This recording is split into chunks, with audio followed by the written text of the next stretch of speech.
नमस्कार,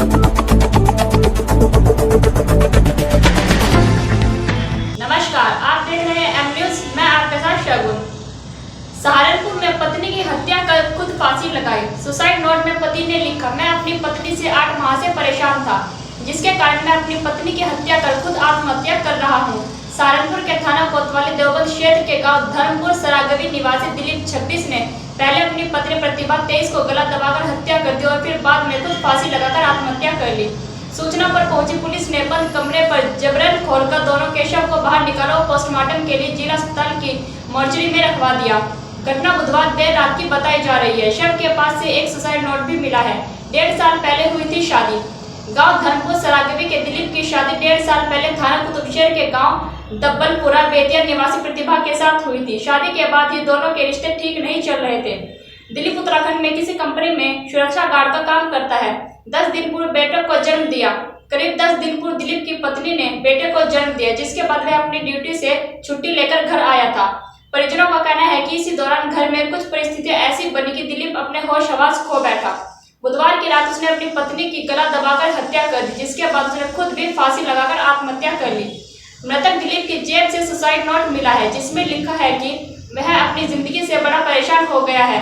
जब से मेरी शादी हुई थी सभी बहुत खुश थे, लेकिन यह नहीं पता था कि वह जिससे शादी कर रहा है वह हमारे घर को बर्बाद कर देगी। दिलीप ने लिखा कि मेरी पत्नी मेरे ऊपर मेरी बहन से अवैध संबंध का आरोप लगाती है। दोस्तों, एक दिन पता नहीं कैसे काट रहा हूँ। सुसाइड नोट में दिलीप ने लिखा कि बुधवार की रात को मेरी पत्नी ने मेरी माँ को भी लात मारी थी। मैं प्रतिभा से बहुत परेशान हो गया हूँ, इसी कारण मैं अपनी पत्नी की हत्या कर खुद सुसाइड कर रहा हूँ। सुसाइड नोट में लिखा है कि मेरे बच्चे का नाम यश रखा जाए और हाँ, मेरी माँ और दोनों बहनों के आने तक मेरा अंतिम संस्कार नहीं किया जाए। सुसाइड नोट में आखिरी में लिखा है कि मेरे सास ससुर ने भी बोला है कि तेरी बहनों से नाजायज संबंध है। मेरे फोन का कोड 6397 है। कोतवाली प्रभारी योगेश शर्मा ने बताया कि मृतक के पास एक सुसाइड नोट मिला है, जिसमें घटना की वजह गृह कलह लिखी गई है। मृतक दंपत्ति के शवों को कब्जे में लेकर पोस्टमार्टम के लिए भेज दिया गया है। प्रतिभा की मौत कैसे हुई, इसका सही कारण पोस्टमार्टम रिपोर्ट आने के बाद ही पता चलेगा। पकड़े गए आतंकियों के देवबंद कनेक्शन पर बजरंग दल प्रांत संयोजक विकास त्यागी का दारुल उलूम व मदरसों पर जोरदार हमला। ATS के द्वारा जो दिल्ली के अंदर कुछ आतंकवादी पकड़े गए हैं, उनमें से एक अबूबकर नाम का आतंकी का कनेक्शन ये देवबंद से निकला है। उसके बारे में जानकारी ये मिली है कि ये देवबंद में शिक्षा ग्रहण करके और यहाँ से गया और आतंकी घटनाओं से ये जुड़ गया। इसके संबंध में मैं ये कहना चाहूँगा कि देवबंद आतंकी मदरसे और दारुल उलूम इनका एक ही कनेक्शन है, एक ही संबंध है। जो कोई भी आतंकी पकड़ा जाता है उसका बार बार कनेक्शन ये देवबंद से मिलता है, मदरसों से मिलता है, दारुल उलूम से मिलता है। और पूर्व में भी हम लोगों ने मांग की है, अब फिर मांग करते हैं। देवबंद का दारुल उलूम ये आतंकवाद की जननी है। इसका खिलाफ सख्त कार्रवाई दारुल उलूम के खिलाफ होनी चाहिए और केवल दारुल उलूम के अंदर नहीं बल्कि जितने मदरसे चल रहे हैं सब मदरसों की जांच गहनता तो हो और देवबंद का तो सर्च ऑपरेशन होना चाहिए। बहुत बड़े पैमाने पर यहाँ के व्यक्तियों के संबंध आतंकियों से मिलेंगे, ये मैं दावे के साथ कह सकता हूँ। देवबंद में 2 मीट की दुकानें सील की गई। बिना लाइसेंस के चला रहे थे दुकान। देवबंद में मीट की 70 दुकानें हैं, जिनमें से केवल 24 लोगों ने ही लाइसेंस बनवा रखा है। बाकी सभी दुकानें अवैध रूप से चल रही है। नगर में एक भी स्लॉटर हाउस नहीं है, उसके बावजूद भी सभी दुकानों पर मीट बेचा जा रहा है। खाद्य निरीक्षक रामजीत सिंह ने बताया कि नगर में सहारनपुर से मीट सप्लाई हो रहा है और केवल 7 दुकानों पर ही मीट सप्लाई किया जा रहा है। मीट सप्लाई नगर के ठेकेदारों के द्वारा किया जा रहा है, बाकी सब आपूर्ति अवैध पटान के द्वारा की जा रही है। पुलिस और खाद्य टीम ने मिलकर सघन अभियान चलाया है। दुकानें 2 सील की गई हैं, एक अखलाक की है और एक फूल मियाँ की है। इन पर लाइसेंस नहीं था, वैध लाइसेंस नहीं है, बिना लाइसेंस के सब काम कर रहे हैं।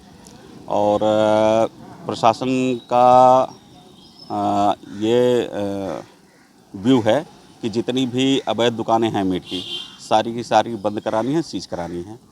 अगर काम करेंगे ये तो वैलिड लाइसेंस लेके काम करेंगे, अन्यथा नहीं करेंगे। मीट की दुकानों पे जो मीट है ये कहाँ से सप्लाई होता है?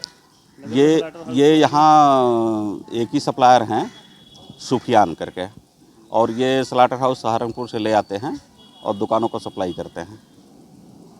तो यहाँ का जो नगर पालिका है, स्वास्थ्य विभाग है, उनका कोई इसमें जी नहीं, उनका कोई रोल नहीं। सहारनपुर से आते हैं? जी, सहारनपुर से। कब तक चलेगा सर अभियान में? ये अभियान तो चलता रहेगा जब तक कि अवैध कारोबार रुक नहीं जाता, तब तक तो चलता रहेगा।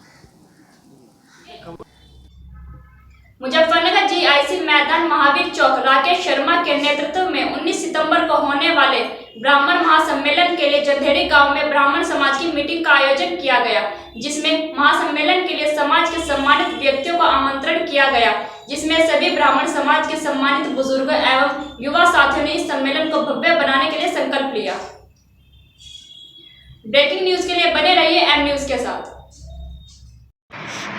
जी पूनम जी, जैसे कि 19 तारीख में ब्राह्मण महासम्मेलन है, इसमें आपकी मतलब किस तरह की भागीदारी रहेगी? इस तरह भागीदारी रहेगी। मान लीजिए ब्राह्मण सम्मेलन है, सबसे पहले तो हम ब्राह्मण हैं, हिंदू हम बाद में, पहले तो ब्राह्मण पैदा हुए हैं तो ब्राह्मण हैं, और हिंदू का तो हमें बाद में पता चला है, धर्मों का तो कि हिंदू में है, मुस्लिम है, सिख हैं, ईसाई हैं, तो सबसे पहले तो हम ब्राह्मण हैं और हमें ये भूलना नहीं चाहिए। और ब्राह्मण सम्मेलन के लिए हमारे राकेश शर्मा जी ने, भाई साहब जो हैं, उन्होंने पहल की है। मैं तो ये कह रही हूँ कोई भी, चाहे वो किसी भी पार्टी से हो, इस बात का वो नहीं है कि वो सपा पार्टी से हैं, चाहे कोई बीजेपी पार्टी से हो, कांग्रेस पार्टी से हो, सपा पार्टी से हो, कोई भी पार्टी से हो, अगर हमारा कोई ब्राह्मण भाई पहल इस चीज़ की कर रहा है, एक सम्मेलन, एक ब्राह्मणों को एकजुट करने की पहल कर रहा है, तो हमें उसके साथ होना चाहिए। और यही प्रयास हमारा राकेश शर्मा जी के साथ रहेगा। सर ब्राह्मण महासभा की तरफ से हमने उनकी एक मीटिंग कराई भी है, और जगह जगह पर मेरे वार्ड में भी कम से कम 4 या 5 जगह उनकी मीटिंग हो चुकी है।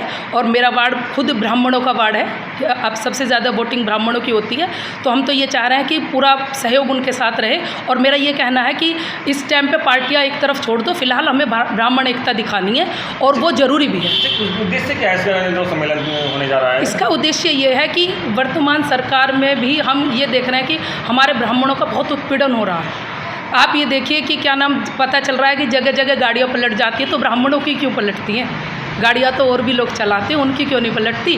लेकिन यह है कि हमारा, आप ये देखो कि इस वर्तमान सरकार में जितनी हमने उम्मीदें लगाई थी वो हमें उन पर खरी नहीं उतर रही हैं। लेकिन यह है कि हम ये चाहते हैं कि कोई भी सरकार आए, अगर हम ब्राह्मणों की नहीं मानेगी तो फिर ऐसे कैसे चलेगा? हम ब्राह्मण हैं, हम भी एक वजूद रखते हैं, और ये ज़रूरी नहीं कोई पार्टी इसमें कोई वो रखे।